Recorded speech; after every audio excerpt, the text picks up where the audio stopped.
इतिहास पढ़कर आए आप।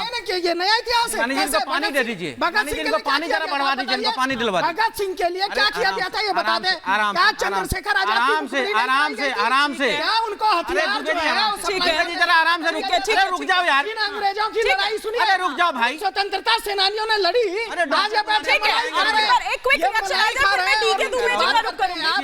आपने गला घोट दिया उन लोगों का। देखिए कितना सातिरपन है। आज जिस तरह से बात इन्होंने कही है, ये बीजेपी है और ये व्हाट्सएप यूनिवर्सिटी है, यानी इन्होंने गांधी पे भी सवाल उठा दिए, महात्मा गांधी पे, जिसके विश्व में पूजा होता है आज भी। 2 अक्टूबर को अहिंसक दिवस, आज भी उस पर सवाल उठा रहे हैं। ये गुमराह भगत सिंह की बात नहीं, सुनिए, ये भारतीय जनता पार्टी की चंद्रशेखर आजाद को नहीं मानेंगे, ये नेहरू को नहीं, सुभाष चंद्र बोस जी की क्या बनाने वाले को नहीं मानेंगे, ये देश तोड़ने वाले को मानेंगे।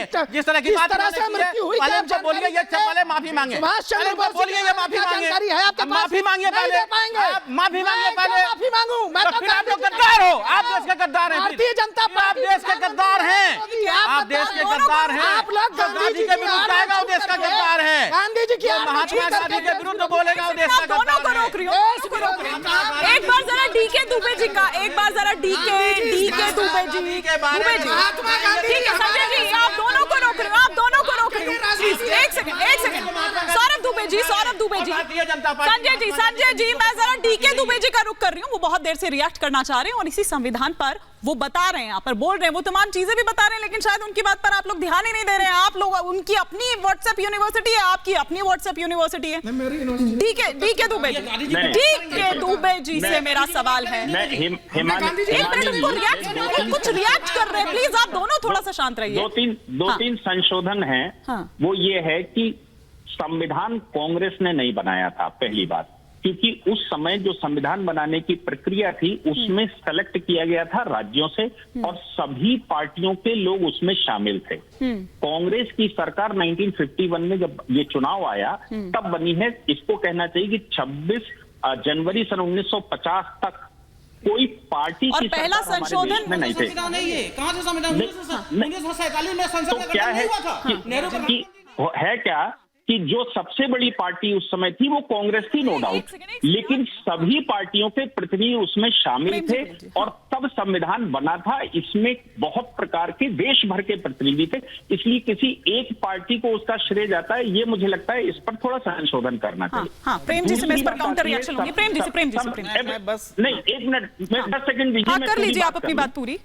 दूसरी बात क्या है कि जैसे 2015 में एनजेएसी का संशोधन आया था, सुप्रीम कोर्ट के 5 जजों की बेंच ने कहा यह अनकॉन्स्टिट्यूशनल है, सरकार के पास पावर थी और अनकॉन्स्टिट्यूशनल हो गया था। लेकिन एक बहुत बड़ा 2019 का जजमेंट है जब आर्टिकल 35 कैपिटल ए, आप याद करिए, आर्टिकल 35 कैपिटल ए संविधान में जोड़ दिया गया था और बिना पार्लियामेंट जाए सिर्फ एग्जीक्यूटिव ऑर्डर से एक नया आर्टिकल संविधान में जोड़ा गया था जिसको चैलेंज 2014 में किया गया और वो उसका जजमेंट आया है 370 के जजमेंट के साथ, जिसको कहा गया है ये तो प्योरली ब्लंड।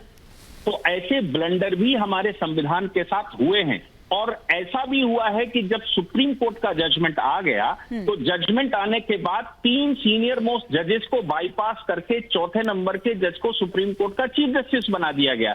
बाकी उन 3 सीनियर्स ने उस समय इस्तीफा दे दिया। ऐसे भी भारत में संविधान संकट आए हैं, लेकिन सुप्रीम कोर्ट हर बार उन संकटों को पार करके उसने एक डेडिकेटेड जजमेंट दिया है और किसी भी पार्टी, चाहे किसी भी, जैसे मैंने कहा मोदी जी का संशोधन था एनजेएसी का, लेकिन सुप्रीम कोर्ट ने कहा ये अनकॉन्स्टिट्यूशनल है। ऐसे बहुत सारे कानून ऐसे हैं या संशोधन है। हाँ। देखिए, आज़ादी के तुरंत बाद हमारा जो नेतृत्व था, स्वतंत्रता संग्राम से पैदा हुआ नेतृत्व, जिसमें मूल रूप से सबसे बड़ा नेतृत्व कांग्रेस का था और प्रधानमंत्री पंडित नेहरू थे। तो ये उनके नेतृत्व की उदारता थी कि उन्होंने सभी लोगों को, विरोधियों को, सभी स्टेट्स को, सबको बना के एक संविधान सभा का गठन किया गया था और संविधान सभा ने इस संविधान को बनाया। तो हम उस नेतृत्व की उदारता को हम भूल नहीं सकते कि अचानक से ये उदारता नहीं आ गई थी।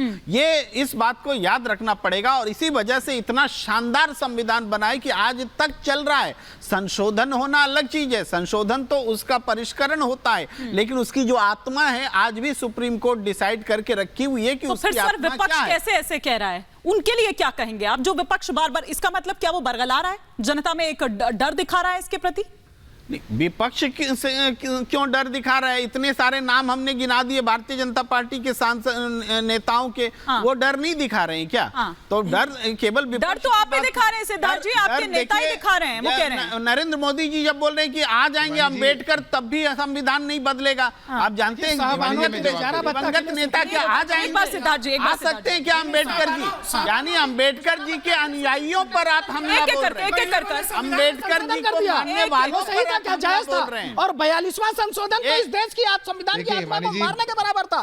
तो आप बताइए, बैठा है। ठीक है, एक बार सिद्धार्थ जी, एक बार सिद्धार्थ जी आ रही हूं, दुष्यंत जी सुप्रीम कोर्ट ने तो कहा था साहबानों के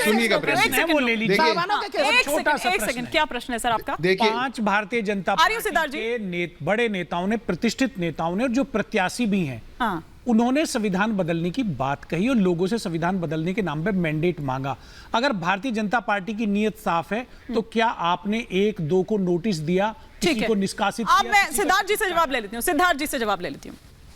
देखिए हिमानी जी, पहली बात तो कांग्रेस पार्टी का इतने सालों में क्या डिट्यूरेशन हुआ है वो आज देश में बहुत विचारणीय विषय है। कांग्रेस पार्टी का कोई अध्ययन करेगा तो निश्चित रूप से देखेगा कहां कांग्रेस शुरू हुई थी। गांधीयन कांग्रेस से नेहरूवियन कांग्रेस आ गई। कहां गांधी जी कहा करते थे हे राम, राम राज्य की बात करते थे। और ये लोग मात्र पप्पू के नाम के आगे गांधी लगा देने से गांधीवादी नहीं हो जाएंगे। भारत को और पूरी दुनिया को अगर गांधी का दर्शन किसी ने दिया तो भारतीय जनता पार्टी ने दिया। G20 में अगर पूरे विश्व के बड़े नेता आए और उनको गांधी की समाधि पे कोई लेके गया तो आदरणीय नरेंद्र मोदी लेके गए। पर मैं आपकी बात का जवाब दे देता हूं। ये लोग वो लोग हैं जिनके कारण कोर्ट को, हिमानी जी मैं खुद भी एक संविधान का विद्यार्थी हूं, कोर्ट को कहना पड़ा basic structure of the constitution को आप नहीं बदल सकते।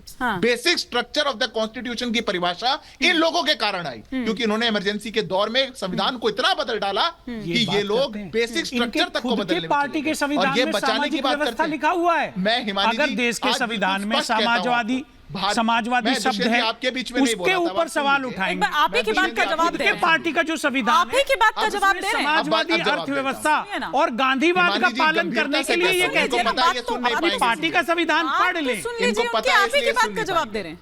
हाँ। अब हिमानी जी मैं बड़ी गंभीरता से कहता हूं, भारतीय जनता पार्टी ने 14 अप्रैल को अपना मैनिफेस्टो लॉन्च किया, संकल्प पत्र। हमने बाबा साहब भीमराव अंबेडकर जी के पुण्यतिथि की जयंती के दिन पे हमने अपना मैनिफेस्टो लॉन्च किया, मंच पर संविधान को रख के किया। और हमारे शीर्ष नेता कह रहे हैं कि इस देश की कोई ताकत भी संविधान को नहीं बदल सकती। पर दुष्यंत भाई अगर ये डर की दुकान नहीं चलाएंगे, डर की दुकान मैं चला रहा हूँ या आपका मेरठ का प्रत्याशी चला रहा है या आपका नागौर का प्रत्याशी चला रहा है? अरे भैया अपने लोगों की पकड़िए पहले जाके, हमको मत कहिए। हम सवाल उठाएंगे, हम राष्ट्र हित में खड़े होंगे, आपको आपके ये मंसूबे कामयाब नहीं होने देंगे। ये कोई विषय चर्चा करनी है। देश का संविधान तो कहता था कि यूसीसी लेकर आइए, क्यों नहीं लेकर के आए? नहीं लिखा क्या directive principles of state policy में? आर्टिकल 42 में लिखा हुआ है, पर आप लोग नहीं लेकर के आए। संविधान निर्माता लिख करके गए। देश के संविधान में जो लिखा था वो भारत को प्रगतिशील बनाने का लिखा था, भ्रष्टाचारी बनाने के लिए नहीं लिखा था। ये नहीं लिखा था कि आप और फिर आप संविधान की बात करते हैं। देश की आत्मा भी अपने आप, बीजेपी वाले सुने ना सुने, समझे ना समझे, क्योंकि वो सुनने के बाद भी समझने को तैयार नहीं होंगे। लेकिन आपके व्यूअर्स के लिए और देशवासियों के लिए बताना चाहता हूं कि भारतीय जनता पार्टी का षड्यंत्र कैसे चलता है। नेहरू जी का जिस तरह से अभी संविधान का विश्लेषण किया गया, नेहरू सबसे बड़े लीडर होते थे उस वक्त कांग्रेस का। उनकी उदारता की बात प्रेम जी ने की कि पूरा एकदम पूरी बहुमत होने के बावजूद भी भीमराव अंबेडकर जी जो अलग पार्टी बना चुके थे, श्यामा प्रसाद मुखर्जी जैसे नेता जो अलग थे, उन लोगों को अपने कैबिनेट में जगह दिया और मंत्री बनाया। दूसरी बात अभी लास्ट में आ जाते हैं पीवी नरसिम्हा राव जी के टाइम पर आकर के मैं बताता हूं कि पीवी नरसिम्हा राव जी ने विपक्ष के सबसे बड़े नेता अटल बिहारी वाजपेयी जी को सरदार पटेल के साथ क्या किया नेहरू जी ने? विदेश भेजते हैं। ये बताइए वो लोकतंत्र को, ये आवाज उठाइए। नेहरू जी की बात कर रहे हो, के ऊपर ये कह रहे हैं कि वो लोकतंत्र वाले गलत थे। मैं आपसे देखिए, पूछ रहा हूं, लोकतंत्र के हत्यारे बताइए, जो हत्या शुरू करने में के प्लान संविधान करके बैठे समिति हुए बनी हैं, थी, ये कहते उसके अंदर हैं बाबा नहीं, साहब ये का नाम नहीं था। लोकतंत्र के और यही पूछा जा रहा है, अगर आप ये बाबा लोकतंत्र साहब के का नाम रक्षक लेते हैं। हैं हाँ। तो उनको भारत रत्न देखिए, देने में इतना लेट क्यों ठीक है, किया? ठीक ये है। सिद्धार्थ जी पूछ रहे थे, आपने इतने वर्ष क्यों लगा दिए भैया? अब मैं आपको रोक रही हूँ। संविधान नहीं, आप इतने आप वर्ष दोनों क्यों को लगा रुकिए दिया? बीजेपी में जगह नहीं है। नहीं, आपकी जितना भी झूठ आम बोल लो, आदमी पार्टी ये आप कैसे बता सकते हैं? चलिए ठीक है, बहुत शुक्रिया, बहुत शुक्रिया। समय इतनी इजाजत दे रहा है सर, समय इतनी इजाजत दे रहा है।